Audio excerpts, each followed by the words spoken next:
Edward Snowden is a coward, he is a traitor, and he has betrayed his country. The man who leaked details of a secret telephone and internet surveillance program in the USA has disappeared in Hong Kong. If he wants to come home tomorrow to face the music, he can do so. 2989. Taxi hotel. They should use every legal avenue we have to bring him back to the United States.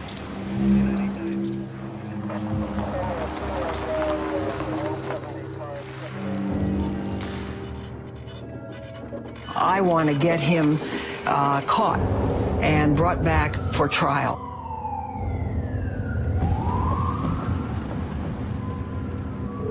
I don't know how anybody can view this person as anything other than a criminal. We'd been telling him, get out, get out, get out, get out.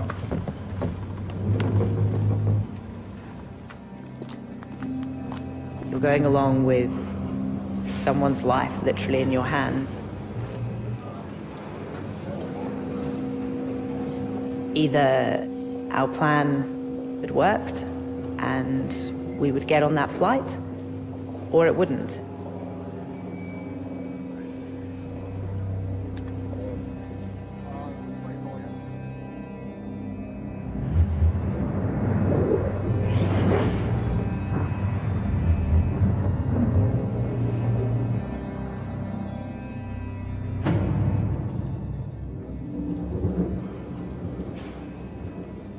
Just 3 weeks earlier, Edward Snowden, a 29-year-old analyst for the National Security Agency in the USA, was waiting for journalists he thought he could trust. In his backpack, he had nearly 1 million top-secret NSA documents. The journalists were traveling across the world, from New York to a hotel in Hong Kong, for a secret meeting whose outcome they couldn't predict. 105 North Avenue, 52. Because I knew that what was waiting there was vitally important, but because we didn't know what really was going on, we thought there was even a chance. I mean, every step of the way kind of had all sorts of hazards. Thank you. The question mark that hung over us more than anything else was the fact that we had no idea who the person was that we were about to meet. So we were really just kind of rushing into this huge unknown. The documents Snowden had with him were so sensitive, he could be imprisoned for decades for removing them. For all he knew, the U.S. authorities could have intercepted the communications of the journalists, and he was about to fall into a trap. I'd crossed the Rubicon at that point. Actually, you know, I think, I don't think anybody can reach such a clear turning point in their life without thinking alia jacta est to themselves. You know, the die is cast. I had to expect that the most likely scenario was that I would be led out in handcuffs. How would we know that we weren't talking to some agent or somebody else? So the quite ingenious method that he invented was to hold this Rubik's Cube, and that was the first thing I looked for.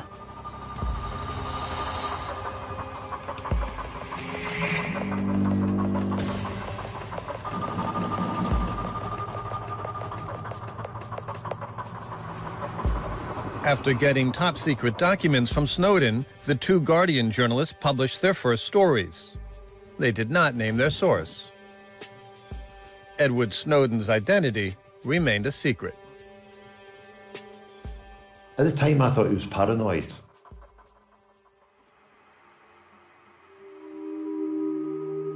Once we were in the room, he piled pillows up against the door jamb, up high along the sides and along the bottom. So if there was somebody passing in the hallway, just eavesdropping, it would make it more difficult for them.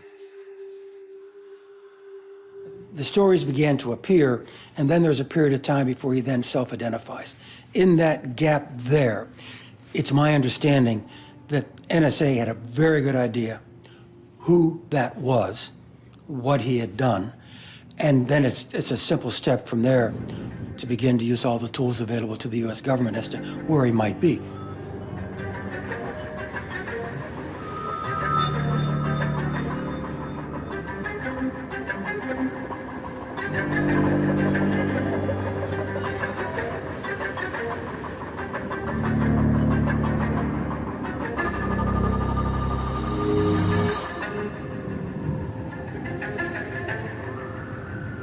When he wanted to access his laptops, he had a big red hood that he would put over his head and over his computer, so that when he was putting in these passwords, he was scared that somebody might be able to see him through the window, or maybe there was a hidden camera in the room.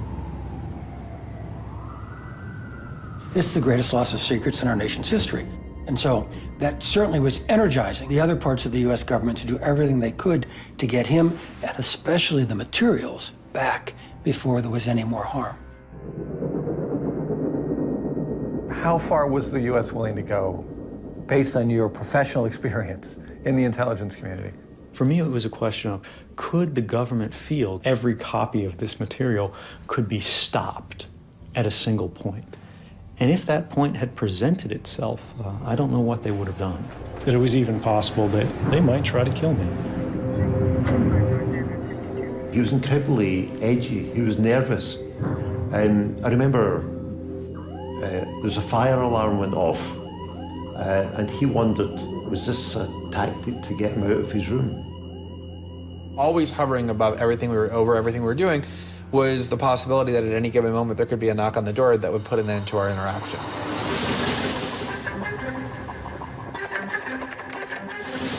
At the time, it was extremely tense. Every day, myself and Glenn would see Snowden at the Mirror. We didn't expect him to be there. We assumed that this guy, they must be hunting for him. What would you do if you were the director of the Central Intelligence Agency, the director of the National Security Agency, and you knew there was an individual out there who was about to expose evidence that you had committed serious crimes, and you had the resources available to stop this person, even if it meant using lethal force? What would you do? So I know for a fact that the U.S. government was very angry at Mr. Snowden. His safety and also his life was put at risk. But you know that? I do know it. The idea that he could somehow evade the US for very much longer seemed inconceivable to us. And every time we interviewed him, we thought, well, that's the last time we'll see him. We've got to make the most of this, because we won't get the chance to speak to him tomorrow. He won't be there.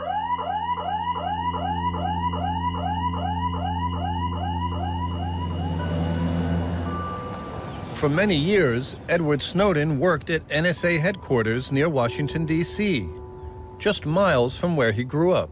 I saw him in the shadow of the National Security Agency. Literally, it was in the area of Fort Meade. He was there. I picked him up and we went out to dinner. The Snowden family has a long history of military service, dating back to colonial times. Edward Snowden had an impressive career in America's intelligence community. By the age of 27, he'd gained access to its deepest secrets. He just seemed almost depressed, and I was very concerned about him. It was not the Ed that I knew. What Snowden couldn't tell his father during that dinner was that he'd discovered NSA documents that disturbed him. One of the key things that actually motivated me was the growing realization that we, in the United States government, were increasingly making decisions that departed from the rule of law. I assumed that maybe there was something going on between him and his long-term partner, Lindsay Mills, which really concerned me because I knew that he loved her very much.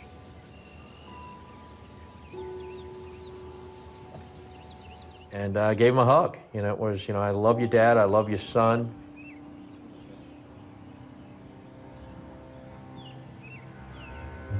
What Snowden disclosed wasn't information. He disclosed how we collected information. In other words, he didn't reveal a bucket of water. He revealed the plumbing.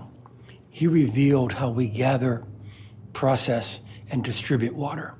And therefore, that's going to have a really harmful effect on American intelligence for a very long time. Mr. President, thank you for those kind words and for the confidence that you and Ambassador Negroponte... No one played a more important role in creating the NSA we know today than General Michael Hayden. He was given the job by George W. Bush with a mandate to stop at nothing to stop terrorism. When I returned from Korea in 1999 to take the position at NSA. Michael Hayden, former director of the NSA and CIA, ran a program called Stellar Wind, where the communications of anyone in America could be collected en masse under the pretext of preventing terrorism. If you're asking me to delve into my deepest emotions, it was the arrogance of an individual who looked upon the activity of the National Security Agency and believed that his legal and ethical judgment trumped the judgment of his co-workers, his leadership, the American president, the American Congress, and the American court system. I thought to myself, what kind of man is this? How can someone justify the violation of the rights of an entire nation without even a law to lean on? How do we come back from a situation in which the most senior officials in a democracy are acting against the interests of the public in secret? Snowden would have to have believed his judgment trumped all of those in order to create the kind of moral righteousness that he claims. That's pretty arrogant.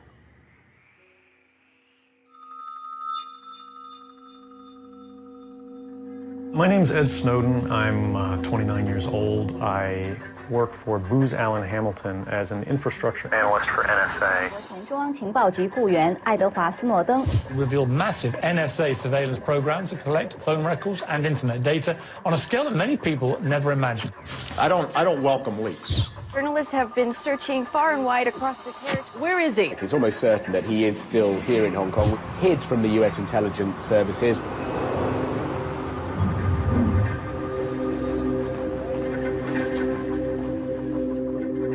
This is the most serious hemorrhaging of legitimate American secrets in the history of my country. We've never seen anything like this before. For us in Hong Kong, it was about 3 or 4 in the morning. So we had a couple hours sleep, and then we woke up, and there was pandemonium. Where in the world is Edward Snowden? So my boss called me. She said, something urgent happened, Lavinia. Come to the office immediately. As soon as Edward Snowden revealed himself as the whistleblower, he set off a catch-me-if-you-can hunt by the US government and a where-is-he-now guessing game for the media. The whole world now had a name and face to attach to the revelations. But so did the FBI. And I'm sure they're going to be very busy for the next week. In the interview Snowden posted on the Guardian website, there was a clue as to where he might be staying. A view out of a hotel window. From this video, we can tell there were 2 pylons of Qingyi Bridge. So from this view, this one is, the one on the left is bigger than the one on the right. So I went to Google Map and used Google Earth, trying to figure out from which perspective can Qingyi Bridge look like that. The consequences of if the media had known where Mr. Snowden was from that time onward, it would have been a direct link for the NSA, the U.S. government, any of the U.S. government agencies to identify where my client was at the time. He was alarmed, he was upset that any time the CIA could come crashing through that door. Everyone was chasing after this story. Everyone was so desperate. Everyone was desperately hoping to find Snowden. I want to get him caught and brought back for trial. I think the chase is on. To leak that amount of material, that sensitive, and then stand up in front of the whole world and say, this is who I am and here's what I did, is a virtual guarantee that you're going to end up in a cage for the next several decades, if not longer. You can't come forward against the world's most powerful intelligence agencies and be completely free from risk because they're such powerful adversaries. This was the biggest media story on the planet at the time. There's the likelihood that media would arrive there. He needs to leave the hotel immediately and just to leave everything behind. When I went to Hong Kong, I didn't intend to get out of this safely. You know, this wasn't about me. I didn't care what happened to me. My part of the job was finished. The journalists were probably going to be there in a matter of minutes. And they just occupied the lobby, and they were hunting, saying, where was Snowden, where was Snowden? A bit like a bright siren, you know, declaring to everybody, oh, here's the man of interest.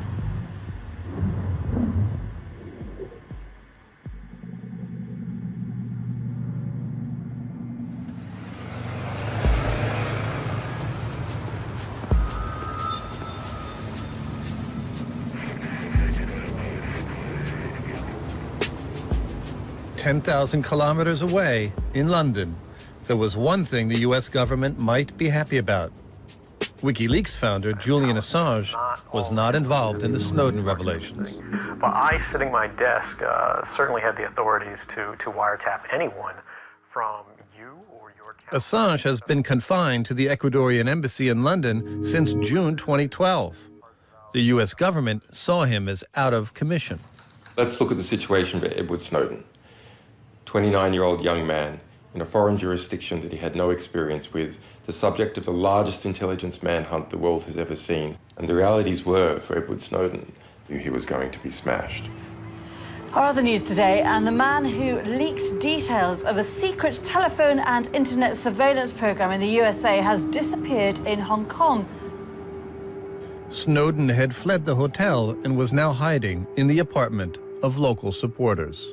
The whereabouts are now unknown of Edward Snowden, who was a contract worker for the CIA. He's not been seen since he checked out. And at that moment, he reached out and asked us for help. With WikiLeaks, Snowden hoped he had found a team that was a match for the NSA. He knew the US was investigating WikiLeaks for espionage and terrorism. Years of surveillance had left WikiLeaks no option but to protect their communications through encryption, something Snowden considered vital. Assange and his colleagues only agreed to appear in this film on condition WikiLeaks lawyers be permitted to vet their interviews. Sarah Harrison, a journalist at WikiLeaks, was busy running an election campaign in Australia when she got a call from London. I spoke to people from work, and they said, have you seen this thing about Snowden? And I was like, what's wrong with the mountain in Wales? And then they're like, look online. So I looked, and yeah, he'd gone public at that stage. A video had gone out on The Guardian. At that moment, when I first heard his name, I didn't for a moment imagine I would be spending 4 months with him. Although to the outside world it looked like a hurricane with statements from the White House and stories appearing in the newspaper and a lot of interest about what he was doing in Hong Kong, I knew that actually this was the calm moment, and that the real storm was just about to come, and he would be sucked into this vortex within 2 weeks of imprisonment, arrest. I'd seen Chelsea Manning go through a similar experience. After 3 years of solitary confinement without trial, the US military's most famous whistleblower, Private First Class Bradley Manning, finally... Until Snowden, Chelsea Manning's leak of American government documents had been the biggest loss of secrets in American history. WikiLeaks had published the documents, but had to stand by and watch as Manning was caught and held in conditions characterized by the UN as cruel, inhuman, and degrading. The US tried very hard to make Chelsea Manning a general deterrent in its incredibly abusive treatment of him, psychological torture, and simply for communicating to the media.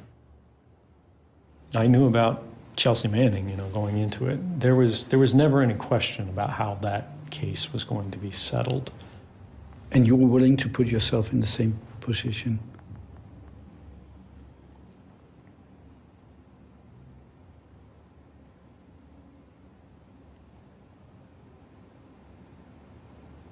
That's tough to vocalize. 11825, code 6, 105 North Avenue, 52. 3 days after Snowden went underground, Sarah Harrison landed in Hong Kong. She took charge of what was to become Operation Asylum. Mentioned that there was a person by the name of Edward Snowden who had checked in and out, but it's still not clear whether. What was particularly extraordinary, I think, was while all of these news organizations around the world, all of these publishers were trying to get a piece of the story, and there was only one publisher that actually said, we want to help the source. We want to make sure he's okay. We want to make sure that no matter what happens, you know, he has somebody on his side, and that was WikiLeaks. If there was one thing I could change, it would have been whether we could have done more for Snowden. I did have a discussion with the editor, Alan Rusbridger, and the US editor, Jeanine Gibson, about what we could do for Snowden, whether we should be paying his hotel bills and whether we should be getting him legal advice. I wish we'd thought it through, and maybe if we had more time, we could have come up with something. You know, it was the US government versus WikiLeaks, and not just in the grand jury court, but right there on the ground in Hong Kong. Protect Snowden! Snowden blew the whistle on American efforts to spy on innocent citizens. Today, we all blow the whistle. Protect Snowden! Protect Snowden! Disavow privacy of internet!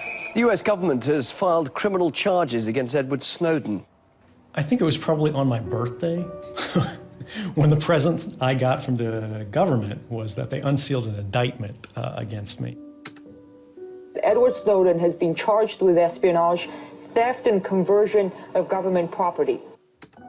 And what was extraordinary about the indictment was the fact that they included espionage charges. Now, they knew that I wasn't working for any foreign government. That was clear from the beginning. They knew that I was working with journalists, and that the recipient of the information was the public at large. Washington now wants help from Hong Kong officials because Snowden's been hiding in the Chinese territory since unleashing the revelations about the National Security Agency. The charge of espionage increased the pressure on the Hong Kong authorities to act and made Snowden's position even more dangerous. It meant that if Snowden was caught, he could face the death penalty back home in the US. Snowden took the risk of leaving his hideout and met his lawyer, who warned him. Sooner or later, Hong Kong would hand him over to the US, where he could expect the same treatment as Private Manning. In terms of Private Manning's situation, clearly he had been subjected to cruel and inhuman, degrading treatment or punishment. As such, this raised grave concerns about what would happen to Mr. Snowden if he was returned to the United States. Snowden could not be sure if the Hong Kong authorities would do as the US was demanding and arrest him right away. Hong Kong citizens were on the streets calling him a hero, but the Hong Kong authorities were in an unpredictable situation. Snowden knew there was always the possibility the central government in Beijing would intervene and sacrifice him in a deal with the US. The things that were told to us was that the feeling within the government was that they just wanted it, the Hong Kong government was that they just wanted it gone. He was a hot potato, they just didn't want to have to deal with it. They were either going to upset the people of Hong Kong or they were going to upset Beijing, and it was just too problematic. The Hong Kong government decided to play for time. Rather than arrest Snowden, they decided to wait for the proper paperwork to arrive. But Snowden was still in danger.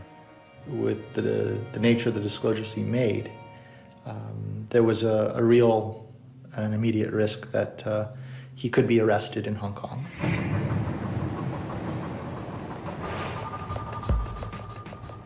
One of the reasons Snowden was so vulnerable was that a White House task force was working the phones and putting pressure on decision makers in Hong Kong. Since we learned that Mr. Snowden was in Hong Kong, U.S. authorities have been in continual contact with their Hong Kong counterparts at the working and senior levels.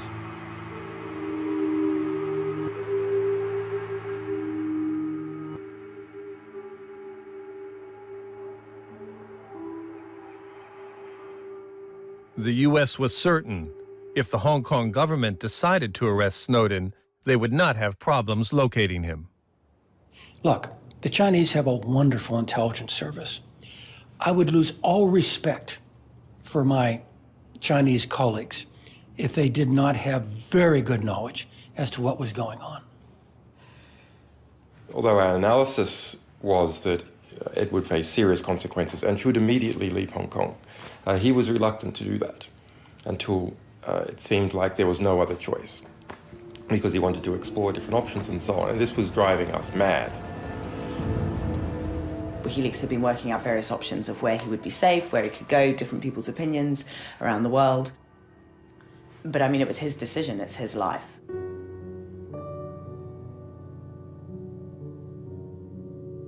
The border is open, we've got to go. Now's a chance, the border is open, could close, at any time.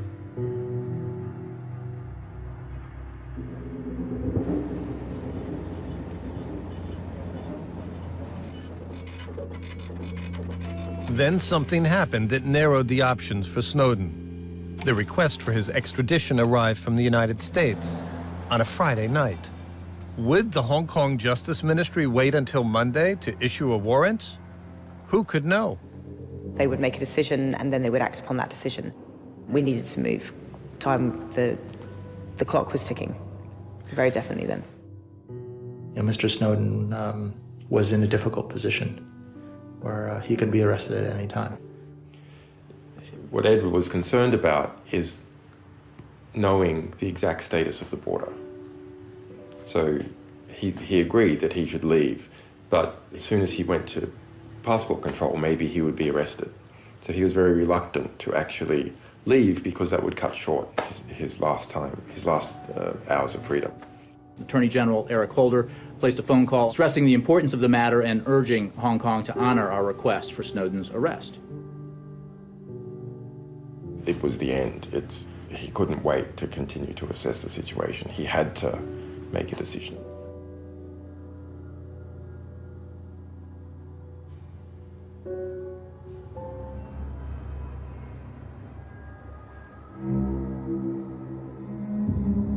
That was the moment where it all came together or it didn't.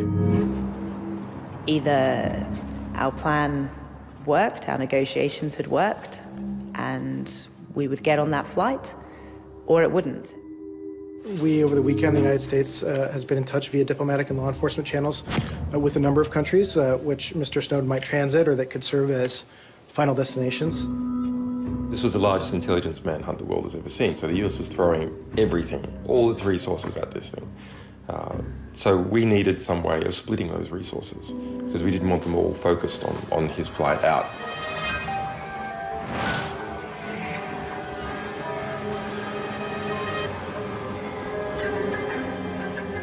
Well, he bought a ticket to India as cover. It was booked using his credit card for 2 days after the actual asylum flight.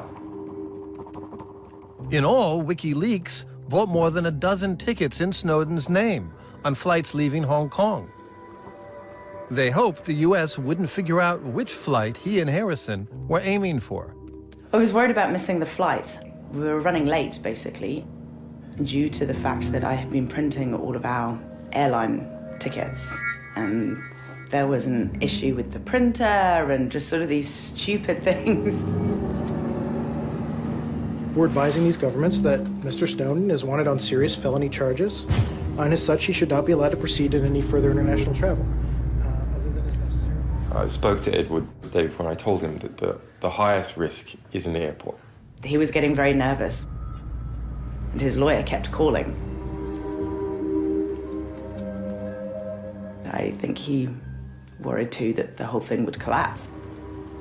I don't think the US would assassinate him in the airport. I don't think that would happen.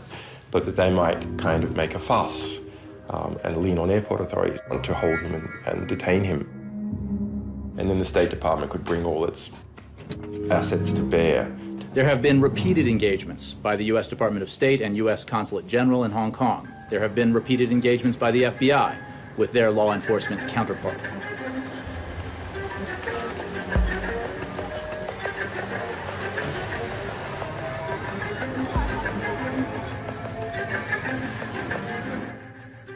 you could also be racing to getting captured, right? I mean, you also...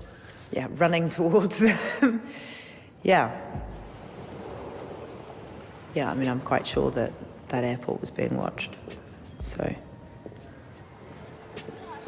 Ultimately, as I walked up to the checkpoint counter, the only thing I was thinking is that I should remember to smile.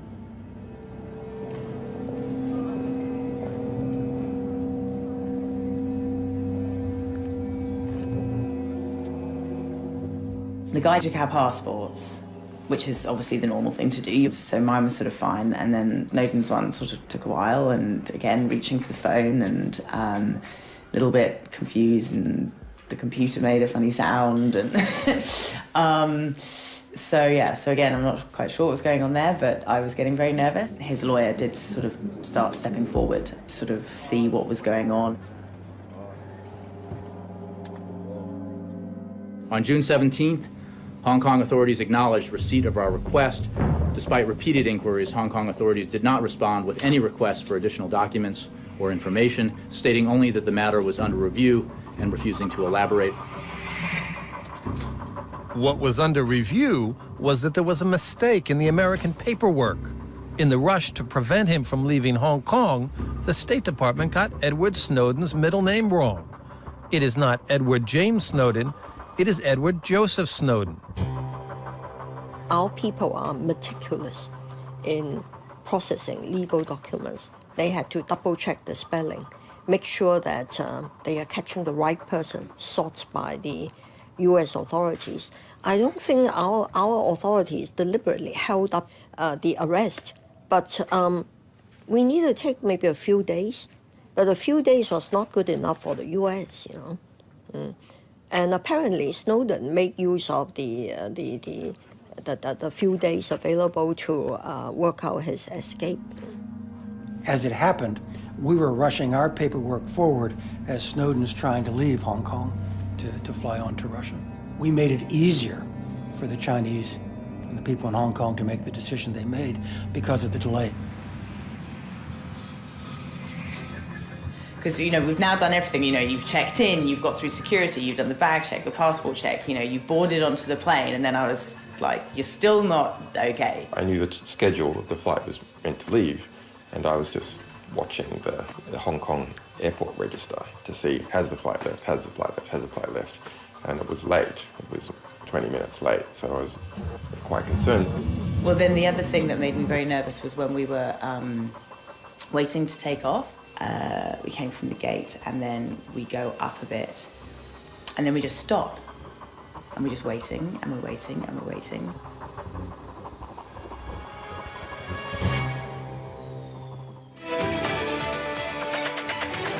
And straight to our breaking news for you this hour. Chinese sources have alleged that NSA whistleblower Edward Snowden is en route to Moscow from Hong Kong. If so, the whistleblower would have departed hours after Washington threatened the Chinese city-state with repercussions if it didn't arrest him. Hong Kong authorities requested additional information concerning the U.S. charges and evidence. The U.S. had been in communication with Hong Kong, and we were in the process of responding when we learned that Hong Kong had allowed the fugitive to leave. What is clear is that at the time he left, the State Department did not cancel his passport. Maybe he should have canceled, they should have canceled his passports. They canceled his passport after his departure. So when he left Hong Kong, he was holding a valid U.S. passport. It is very clear to me that the Hong Kong authorities knew the United States wanted to extradite Snowden from Hong Kong to the United States when Snowden is trying to leave the country. And on some made-up pretext, misspelling of his middle name or something in the documents that we gave to the Hong Kong police, they allowed him to leave and to fly on to Russia. Is the administration embarrassed now that you can't track him down, that he's this cat and mouse game that's going on for all the world to see? I think I've been very clear about the actions we've taken. We have known where he is and believe we know where he is now, and there are ongoing conversations about that.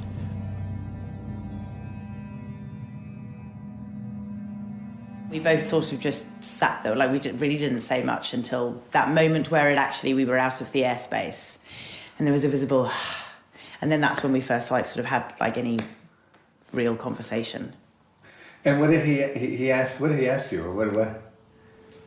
Pretty much his first question was, "Why did you do this? Why did you risk everything just to help me?"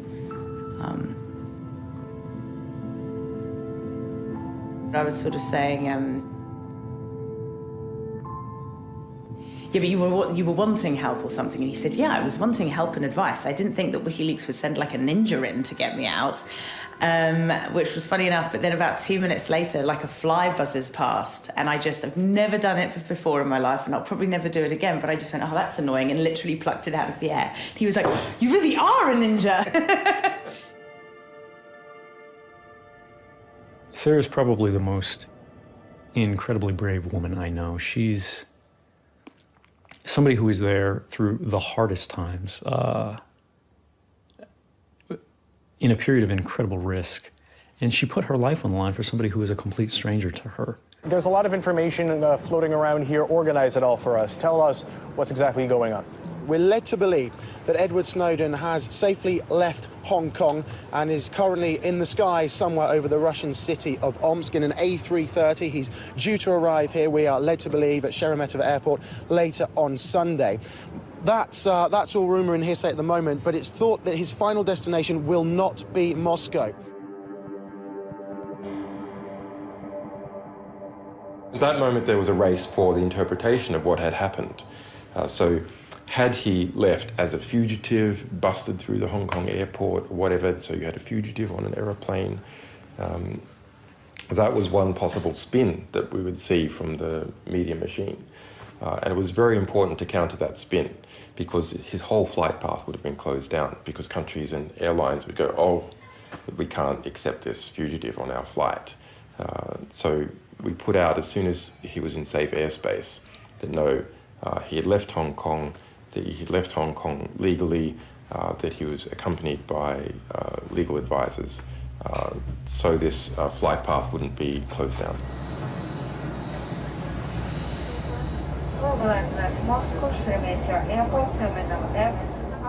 As you can see on this map, the flight that reportedly has Snowden aboard has almost reached its destination here in Moscow, scheduled to land in the Russian capital within minutes.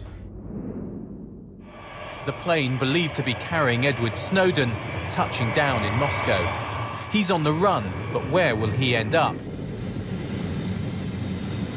He's not thought to have permission to stay. The expectation is that tomorrow he'll get on a plane to Latin America. The exact route he'll take is unclear. Breaking news this hour. WikiLeaks claims one of its legal advisors accompanying Snowden after the whistleblowing organization secured papers, a safe exit, and asylum, quote, in an unnamed democratic state. Even if he does find a country willing to offer him asylum, there's no guarantee he'll actually arrive at his desired destination. You know, the first woman, she's just some normal check-in woman, you know? She's like, your passport doesn't work. Sorry, I can't issue your boarding pass. We managed to get him out of Hong Kong, but when he landed in the Moscow airport, the American government had cancelled his passport. And now now the Americans make a lot of pressure on other countries to stop him. You know, it was actually really surprising to me to discover that the U.S. canceled my passport. They tried to freeze me in place when I was in jurisdictions which wouldn't be considered particularly friendly to the United States government. That always puzzled me. Canceling Snowden's passport was the first step in an FBI Plan B. Now, they would just need to pick him up. In a small airfield in Manassas, Virginia, far from prying eyes, a former CIA rendition plane prepared for takeoff. Its mission, to transport a fugitive back to the United States.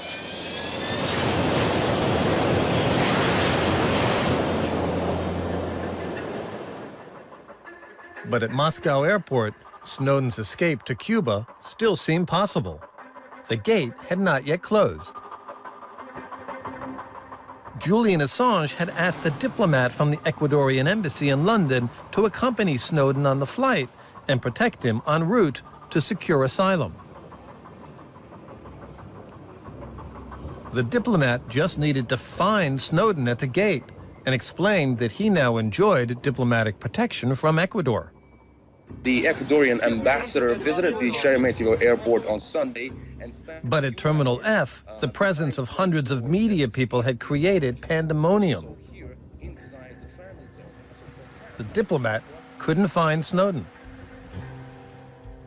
Julian Assange began to play switchboard. He tried to bring Snowden and Sarah Harrison together with the diplomat without alerting the press. Go to the information desk or help desk and ask them to put out an announcement asking that Sarah Harrison come to see you. Though they finally managed to meet, the diplomat could not help Edward Snowden. Without a valid passport, he was not allowed to board the plane. The flight to Cuba left without him.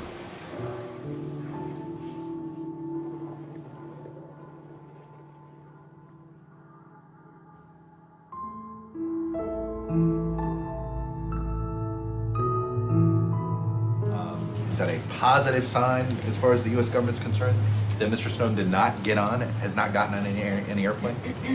We have communicated to the Russians our hope that they will look at all options available to them to expel Mr. Snowden back to the United States.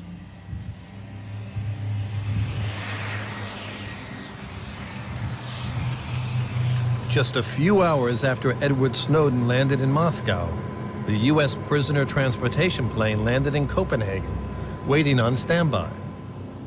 Was its mission to transport Edward Snowden back to America? Almost as soon as he arrived in Moscow, the FBI contacted me. I chose to speak to them for 4 hours. As a matter of fact, one of the agents was starting to doze. I shared everything I possibly could. I wanted to help. Back in Terminal F, the Russian authorities offered Snowden a secret deal. He could leave the airport right away on one condition, that he agreed to work with the FSB, the Russian intelligence service. They asked once, they had approached. I mean, it's kind of unimaginable to think that they wouldn't. He didn't give anything to the Russians at all, and he certainly didn't cooperate with them or give them anything in any way whatsoever.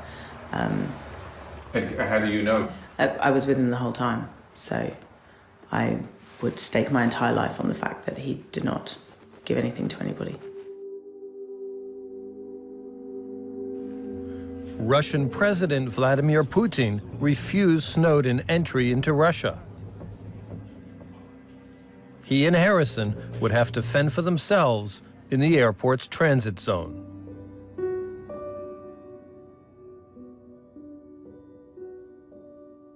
And then we were in this room for a month,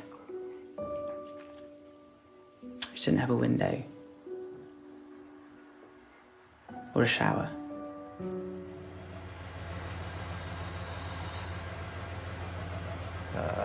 These were representatives from the FBI, from the DC area, who I suspect were working very closely at that point with the State Department.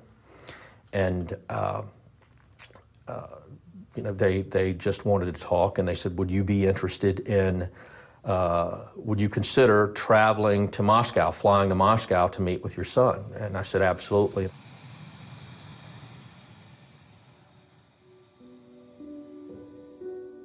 They had mentioned at one point when we were talking about the details, and I'm not going to get into too far into specifics, they had mentioned to me that, well, you understand that once we get there, we're going to need to check your son out to make sure he's okay medically. And I laughed. I said, you've got to be kidding. It concerns me to hear the things that I've heard about the activities of the FBI at that time, whether it was their plan to get my father onto an airplane at the Moscow airport and then use him to sort of lure me onto the plane in this wacky strategy, and then sort of slam shut the door of the airplane and, fly back to DC.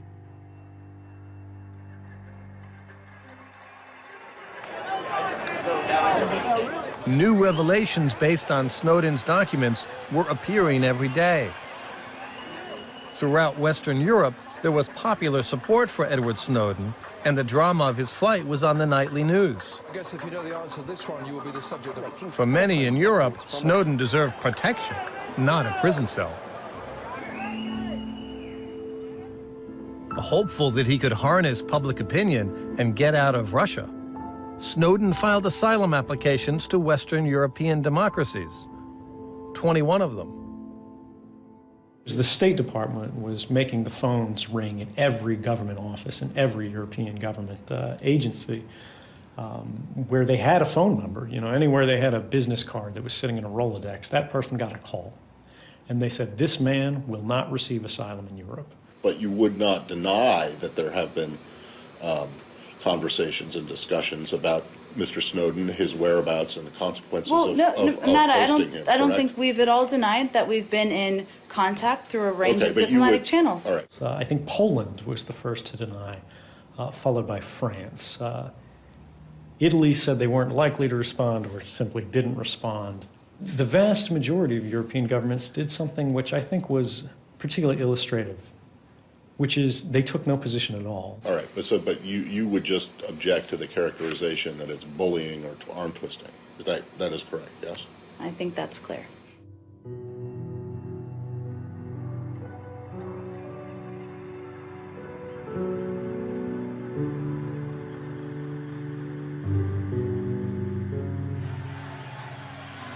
A glimmer of hope after living in limbo for weeks, Venezuela and Bolivia offered the NSA leaker asylum after European countries rejected his official request. Venezuela came out very strongly. We couldn't actually get there because all the Western countries were saying no and not offering any help. There was no possibility for safe passage or to physically get to Latin America safely. There were several plans to get him out of Moscow. We looked at private jets, we looked at presidential jets. We had a tip-off inside the US administration that they would be fairly confident about taking down a private jet. They'd be a little bit less confident in relation to commercial airliners, and they were not very confident at all in relation to a presidential jet. With Snowden still stuck in the transit zone, he watched on Russian TV as one of the few presidents of the world prepared to offer him asylum landed in Moscow. President Evo Morales of Bolivia had arrived for an international summit of gas-exporting countries. Just before leaving Moscow, Evo Morales left no doubt that his country would welcome Snowden. If Snowden asks for political asylum, will you give it to him? Yes. Why not? Given what President Morales had said, there was a strong suspicion within my government that there was at least a possibility that Morales would be happy to take Snowden with him. When President Morales left for the airport, the FBI thought Snowden might be with him. They believed Snowden was escaping on the presidential jet.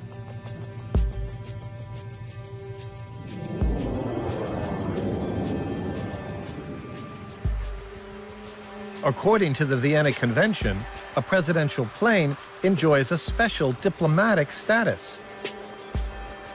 It's like a flying piece of territory from the home country. Bolivian officials said France and Portugal wouldn't let the Bolivian president's plane land and refuel on their territories because of rumors that Snowden could have been on board that plane.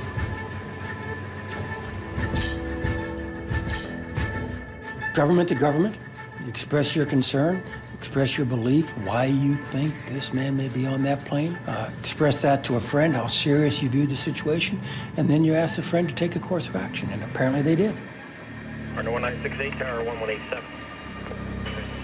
Well, they said you don't have permission to enter a French airspace. And we tell the control, and this is the diplomatic clearance number. And they said, well, yeah, that one was canceled. my government went to other European governments and, because of their control over airspace, forced the president's plane to land.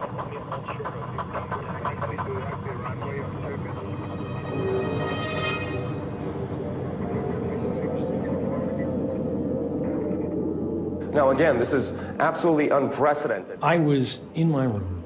I was looking at my laptop, and I was reading the news, and at first I didn't believe it. His jet was ultimately forced to land and underwent a search over rumors whistleblower Edward Snowden was aboard. I couldn't believe that the United States government would go so far as to ground the diplomatic jet carrying a head of state to search it for somebody like me. Latin America united with their condemnation. Social media erupted with claims the U.S. was behind the move and Europe a puppet. And that was something that was so physical and so obvious. It was like the tide going out on the power relations between Western Europe and the United States. You could see the underlying power structure, the rocks on this shore that represented the true nature of the relationship, because you could see that actually Western Europe wasn't going into bat for him at all. In fact, Western Europe was playing on the other side.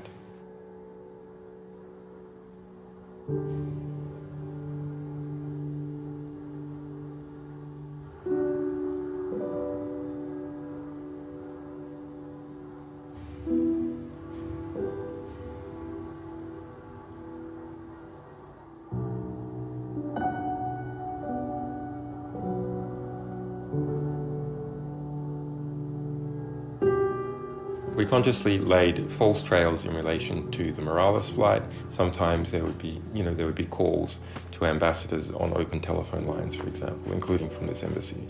We were trying to split up the surveillance resources, force the United States to consider the Morales flight. Do you think that one could imagine disinformation?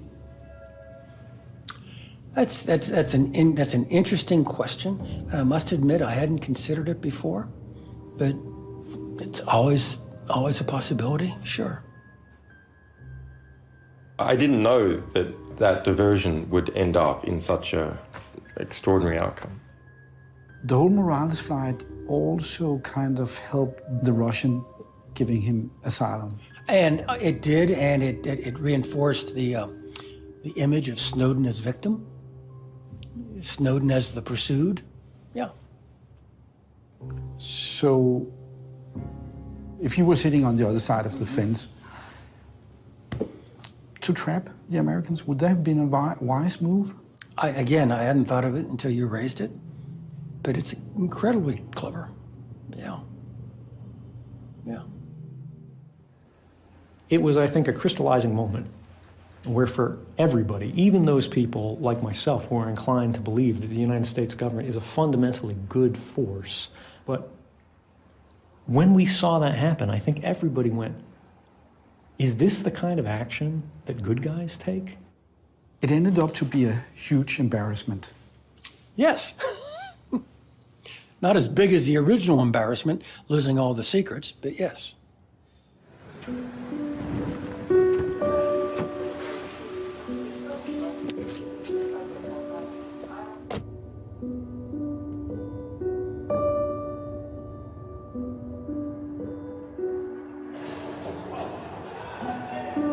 Federal Migration Service has confirmed publicly that they have issued Mr. Snowden temporary asylum for 1 year and allowed him to leave the airport. We are extremely... The light physically hurt my eyes. And I remember actually standing and staring out of the window there and being like, almost tearful to see the sky, you know? And it seemed sort of suddenly extraordinarily amazing and beautiful to see all of the sky. We are extremely disappointed that the Russian government would take this step despite our very clear and lawful requests in public and in private to have Mr. Snowden expelled to the United States to face the charges against him. Mr. Snowden is not a whistleblower. Russian and American relations, already strained, dropped to their lowest level in years. The lack of cooperation between the two great powers haunts the world until today.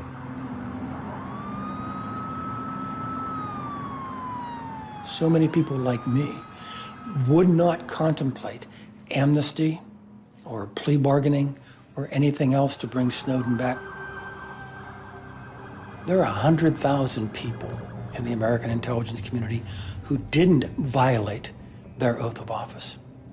If my government participates in any kind of welcome home for Mr. Snowden that even smells of that kind of approach, it would alienate this body of people on whom both the safety and the liberty of my nation depends. That's not a good idea.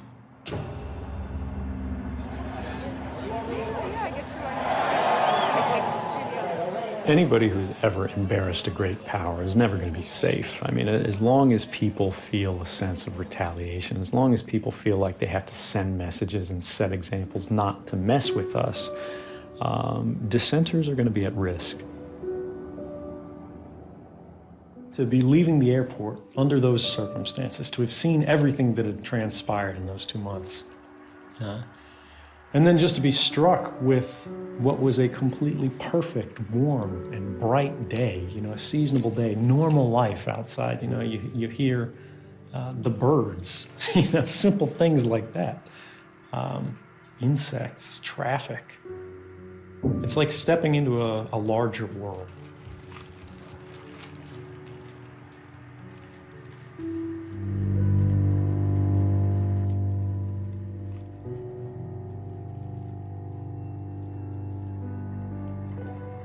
I want to get him caught and brought back for trial.